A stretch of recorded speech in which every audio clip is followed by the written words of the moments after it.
Olá, meu nome é Janice Sepúlveda, eu sou endocrinologista e diretora da Clínica Diabetes Saúde. O tema hoje do nosso evento online é Medicamentos para emagrecer funcionam? E é um tema que nós gostamos muito de trabalhar, já visto a epidemia da obesidade e a forma como nós trabalhamos a obesidade. A obesidade é uma doença crônica, hoje considerada uma epidemia, com múltiplos fatores que levam ao diagnóstico. A nossa preocupação principal hoje é em relação ao aumento da prevalência em crianças, adolescentes e adultos, sendo considerado um problema de saúde pública. O sobrepeso atinge hoje mais da metade da população brasileira, 55,7%. E a obesidade já é uma realidade para 19,8% dos brasileiros. E uma grande preocupação está com jovens, onde o diagnóstico de obesidade aumentou 110% entre 2007 e 2017. No conjunto de todos os países europeus, a obesidade é causa de morte em 10 a 13% dos casos. E estima-se que os custos diretos e indiretos com a doença correspondam a 2 a 8% das despesas em saúde. São vários os fatores relacionados com a obesidade, desde causas culturais, sociais, doenças metabólicas, sedentarismos, fatores emocionais, doenças da saúde mental, a causa principal, que são os hábitos alimentares inadequados. As consequências da obesidade podem implicar em diabetes, hipertensão, doenças do coração, acúmulo de gordura no fígado, vários tipos de câncer, incontinência urinária, tipos de micose, gota, infertilidade, aumento do risco de trombose, dentre outras. É uma preocupação muito grande o aumento crescente do número de casos de câncer relacionado com o aumento da gordura corporal, de mama, de rim, de intestino e de útero. Também muito frequente na prática, os diagnósticos de síndrome da apneia obstrutiva do sono, que pode acometer até 40% das pessoas com obesidade. Quanto mais grave a obesidade, maior a prevalência da apneia do sono. Além da doença das articulações, como as osteoartrites, causadas pela sobrecarga de peso e sendo associadas com inflamações crônicas. Lembrando que a importante causa de incapacidade física e piora da qualidade de vida que a obesidade pode representar. E o impacto que a obesidade pode causar sobre a saúde mental. Muitas pessoas têm um adoecimento, com depressão, falta de esperança, baixa autoestima, insônia, isolamento social, uma visão negativa sobre si, desmotivação e ansiedade. E os efeitos sociais podem levar as pessoas, por causa da obesidade, a sofrerem bullying, terem menores chances de progredir no nível de educação, terem menos amigos, uma maior chance de divórcio, uma menor chance de ser contratado e até uma maior chance de ser demitido de um emprego. Ou seja, isso caracteriza o quadro onde a obesidade está relacionado com preconceito e discriminação. E quem está acima do peso ou até mesmo tem a obesidade, entende o que a gente realmente diz no seu dia a dia. O primeiro passo, então, passa a ser conhecer o seu estágio atual. E a classificação que a gente tem mais usada, mais simples e não a única, é através do índice de massa corporal, que você pode calcular dividindo o peso pela sua altura em metros ao quadrado. E aí a gente classifica o sobrepeso a partir do índice de massa corporal 24,9, chegando a graus de obesidade grau 3, mais conhecida como obesidade mórbida, com índice de massa corporal acima de 40. Entrando no tema propriamente dito da nossa aula, que são as medicações, né? Um tema polêmico, muito voltado de preconceitos, mal colocados, porque muitas pessoas ainda acham que usar um medicamento para obesidade é um absurdo, né? Que é coisa de preguiçoso, de gente que não quer tratar, porque na verdade as pessoas que pensam assim, elas não consideram a obesidade uma doença, porque como qualquer outra doença, esta tem alguns medicamentos que podem ser utilizados e são muito úteis. Exceção sobre eles, que nós vamos falar um pouco. E a dúvida fica sempre em torno de: as medicações funcionam? Elas fazem mal? Elas podem causar dependência? Por quanto tempo eu posso usar este medicamento? E uma dúvida muito comum é se os medicamentos funcionam. Então é importante nós entendermos o risco e o benefício. Esta é a grande pergunta. E entender que medicamento, isso está descrito em bula, nunca devem ser utilizados de forma isolada. Eles devem vir sempre em associação com um plano alimentar adequado para a idade, para a fase da vida, para as doenças associadas e com a atividade física. Então, as medicações, elas entram no contexto das suas indicações, ou seja, pacientes com sobrepeso, o índice de massa corporal maior que 25, associado a fatores de risco como diabetes, como hipertensão, como dislipidemia, né, que é o colesterol alto, doenças cardiovasculares, os medicamentos estão indicados. Os pacientes com obesidade, índice de massa corporal acima de 30, os pacientes que tiveram falência ao tratamento clínico, ou seja, iniciaram a dieta e o exercício físico e não tiveram o efeito na perda de peso esperado ou tiveram dificuldade em realizar o tratamento clínico, ou pacientes que já chegam para a gente com uma longa história de falência no tratamento clínico. Então, nestes casos, a indicação da medicação já seria adequada. E quais são os medicamentos que nós temos hoje liberados para o tratamento da obesidade? E é muito bom focarmos nisso com a clareza, porque hoje a área de sobrepeso e obesidade ela é inundada por novas propostas, por propostas milagrosas no mercado, por fórmulas, coisas que não estão liberadas do ponto de vista da medicina. Hoje nós temos então a sibutramina, o orlistat e a liraglutida como medicamentos liberados para prescrição no Brasil. Então, começando pela sibutramina, que é o que está no mercado há mais tempo, e hoje praticamente só é comercializado no Brasil, por causa do estudo SCOUT, que mostrou algum risco cardiovascular em grupos de risco. Ele acabou sendo retirado do mercado em vários países. É o inibidor da recaptação de noradrenalina e serotonina.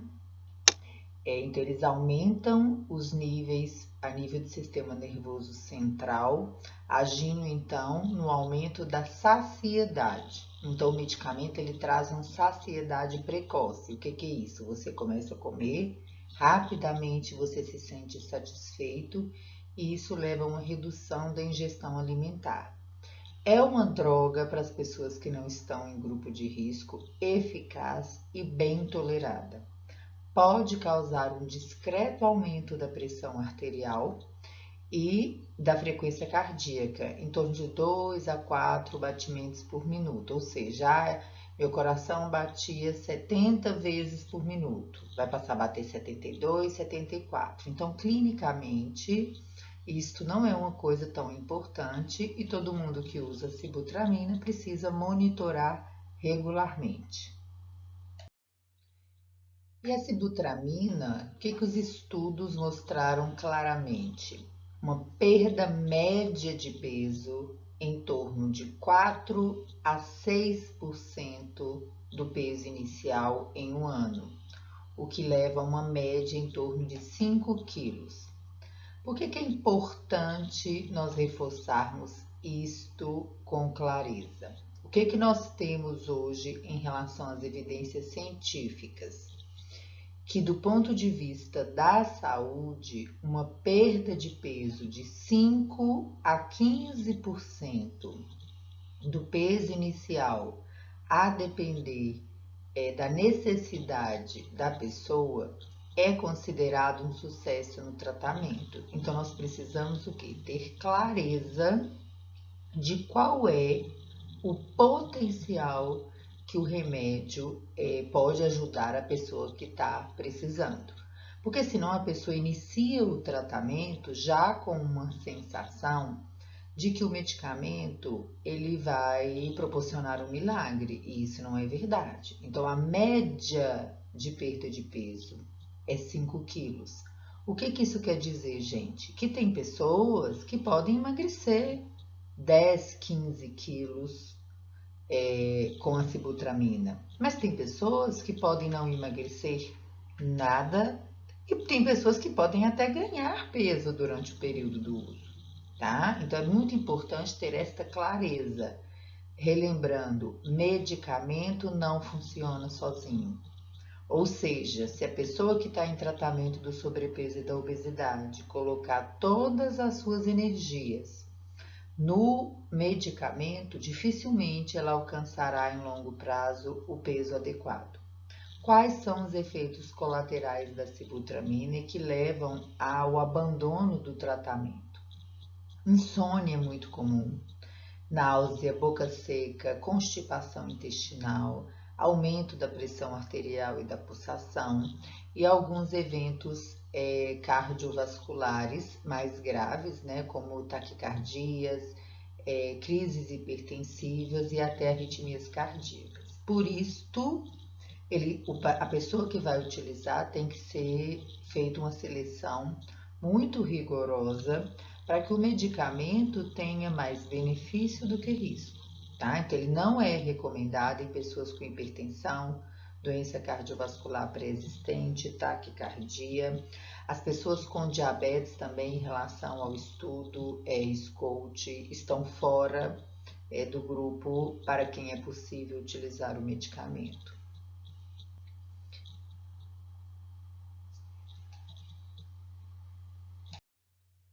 O Orlistat é um medicamento oral utilizado em até 3 vezes ao dia e que tem uma atividade dose dependente de diminuir, né, inibir em até 30% a absorção da gordura da dieta, tá? Qual que é o mecanismo de ação? Ele inibe as lipases pancreáticas, que são as enzimas que vão aí, digamos, quebrar, digerir a gordura. Então, ele é capaz de fazer essa redução da absorção e essa gordura é eliminada junto com as fezes.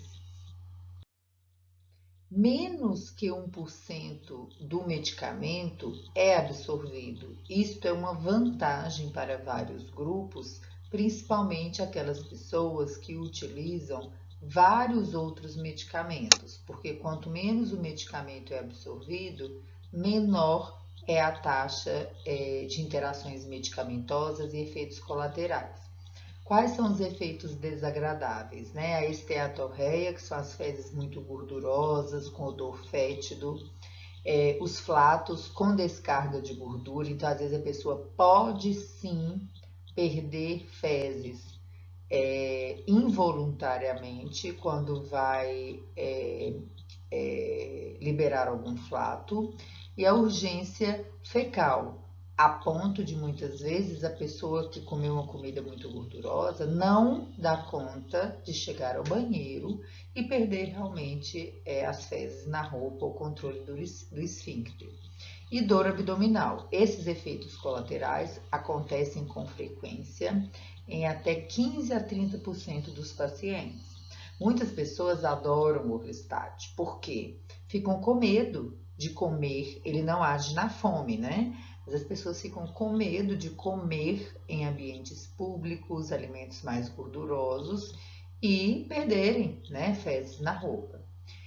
Há a possibilidade de deficiência de vitaminas que são, digamos aí, absorvidas junto com as gorduras, que é a vitamina A, D e K, e como tem pouca interação medicamentosa, é um medicamento que pode ser associado com a sibutramina. A perda média de peso nos estudos foi em torno de 2,7 a 4,65 quilos, tá? Então é importante nós reforçarmos isso, porque é uma perda de peso muito discreta para o preço do medicamento, né? Nenhum dos medicamentos para obesidade são distribuídos de forma gratuita pelo sistema público ou privado de saúde, e o Orlistat, na ordem aí de valores, a sibutramina é mais barata, depois o Orlistat, depois a liraglutida, que é a próxima droga que nós vamos falar. E o estudo Shendos, né, que foi o maior estudo em relação ao Orlistat, mostrou uma diminuição da circunferência abdominal em torno de 4,84 centímetros. Passando para liraglutida, então, que hoje é considerado o padrão ouro, o medicamento mais seguro e custo-benefício para a utilização, é o único medicamento para o tratamento do sobrepeso e da obesidade que é injetável, feito com canetas que já vêm preenchidas com o medicamento. Para todo mundo ficar tranquilo, hoje as canetas e as agulhas de aplicação, elas são muito confortáveis. Então, a aplicação ela é indolor se feita da forma correta. Então, é uma forma de tratar hoje muito diferente, né, do que a gente tinha em relação aos injetáveis. A liraglutida, ela é um análogo do hormônio GLP-1, que a gente chama de hormônio da saciedade, que nós produzimos normalmente, mas é destruído muito rapidamente. Então, o medicamento ele vem para imitar esta molécula. O que é importante em relação a esse medicamento? Ele chegou no mercado para tratar diabetes. Como foi visto nas pessoas com diabetes que havia a perda de peso e o aumento da saciedade, então depois ele foi estudado em relação à obesidade e liberado no mercado com canetas ajustadas para o tratamento, para a dose de tratamento da obesidade. Então, quais são as ações desse medicamento? Depois que a pessoa se alimenta, né, no sistema nervoso central, há uma melhora da saciedade, uma redução do apetite, há uma lentificação do esvaziamento do estômago, então a comida que você ingeriu fica mais tempo no estômago, estimula a secreção de insulina estimulada pela glicose, então isso principalmente para quem tem diabetes tipo 2 é muito importante. Inibe a secreção de glucagon, que é um hormônio que vai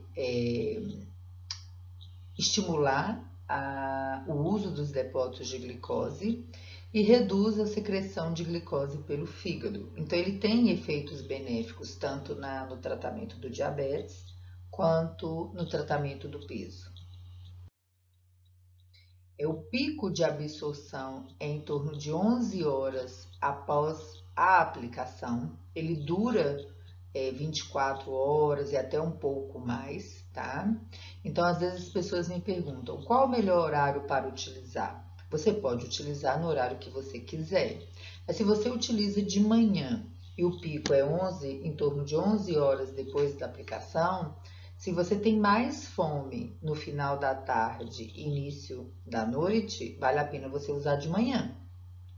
Se você já é aquelas pessoas que acorda varada de fome, talvez seja melhor você utilizar à noite, tá? Os efeitos mais frequentes são náuseas e vômitos que passam à medida que a gente faz o ajuste da dose, né? Porque toda vez que a gente vai utilizar esse medicamento, a gente começa com doses menores, observa a tolerância do paciente, vai aumentando gradativamente de acordo com a tolerância, tá? Então, como eu disse, eu uso subcutâneo igual a insulina. A perda média de peso nos estudos foi de 6% do peso inicial em um ano. Então, gente, a gente precisa ter muita clareza em relação a isso. Se uma pessoa de 100 quilos começa a utilizar este medicamento, ela vai ter uma perda média de 6%, ou seja, 6 quilos, uma perda média, a mesma coisa que a gente explicou para os outros medicamentos. Mas se ela pesa 150, ela vai perder 9. Se ela pesa 200, ela vai perder 12, né? Então é importante a gente ter clareza que se a pessoa mantém a dieta, o exercício físico e a mudança de hábito por controle do peso, claro que ela tem chance de estar no grupo que vai perder mais peso, né? Já que isso é uma média. No índice de massa corporal, ele diminui em torno de 2,4 e uma perda na circunferência abdominal em torno de 6,9 centímetros.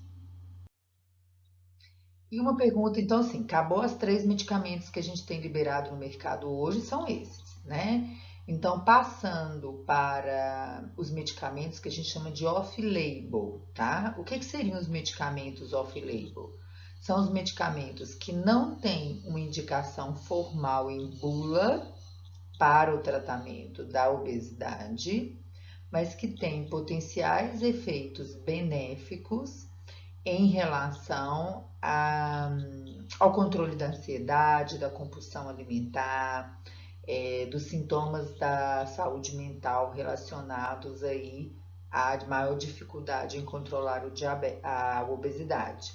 E quais são os 3 mais utilizados? A fluoxetina, a bupropiona e o topiramato.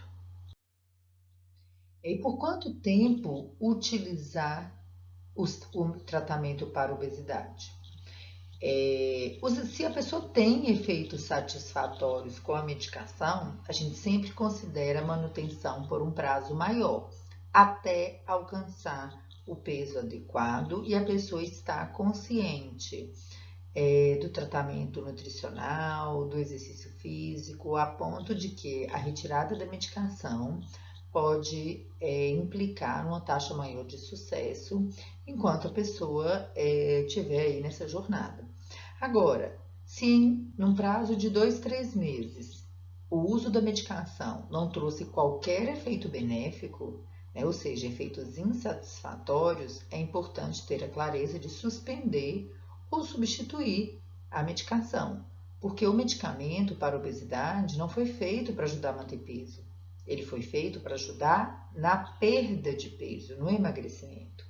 Então, se no primeiro momento começa a utilizar um medicamento reforçando, junto com a dieta e exercício físico, e não há a perda de peso, esse efeito é considerado insatisfatório.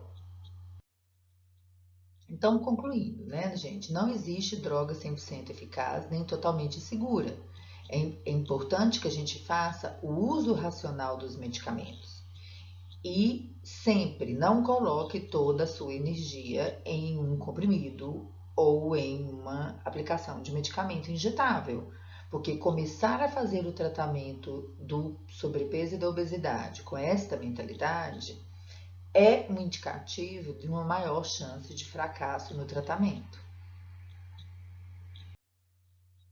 E aí, só para complementar, é importante também as pessoas não terem ilusão em relação à perda de peso. Muita gente que começa dietas radicais, uso dos medicamentos de forma não orientada, às vezes perdem uma quantidade de peso em 2, 3 dias de início do medicamento e se ilude com isso, achando que são remédios milagrosos. E é em cima disso, né, que os picaretas agem. Então é importante a gente ter essa clareza, né? Então, como que a gente explica aí essa questão? Né? A gente tem estoques de energia que são regulados de uma tal maneira que é muito difícil que você tenha ganho ou perda de gordura em um período curto de tempo. Então, às vezes as pessoas falam assim, em um final de semana eu ganhei 2 quilos. Ou então, fiz muito exercício físico essa semana e já emagreci 1,5 kg, né? Então, é importante a gente ter um entendimento, que a gente tem até uma regra aí baseada em alguns estudos, de que para cada quilo de peso perdido, a pessoa precisa ter um déficit. O que é o déficit? De 7 a 8 mil calorias. Você precisa comer menos 7 a 8 mil calorias, que não é pouca comida, né? Muita comida, é muita caloria. Menos do que você gastaria, do que você necessitaria para deixar o seu corpo funcionando. Então, isto é a perda de 1 quilo real. Essas variações muito rápidas de balança, né, geralmente elas dizem respeito aos estoques de água, tá? Ao reduzir de uma vez ou muito rápido o consumo de calorias, a gente também expele mais líquidos.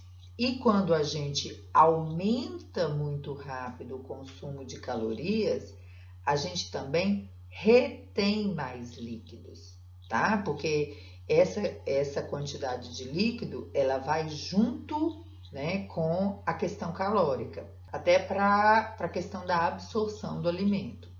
Então, quais são situações comuns onde existe grande variação de peso? O período pré-menstrual, as viagens longas, onde as pessoas estão se alimentando de forma diferente, muitas vezes mais, excessos de fim de semana, uso de bebida alcoólica ou atividades físicas extenuantes.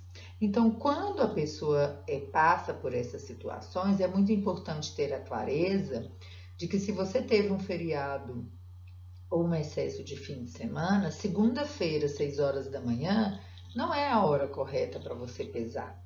É necessário esperar o quê? Uns 2, 3 dias de vida normal, de hábitos normais, para que você possa pesar e ver qual é exatamente o seu peso normal.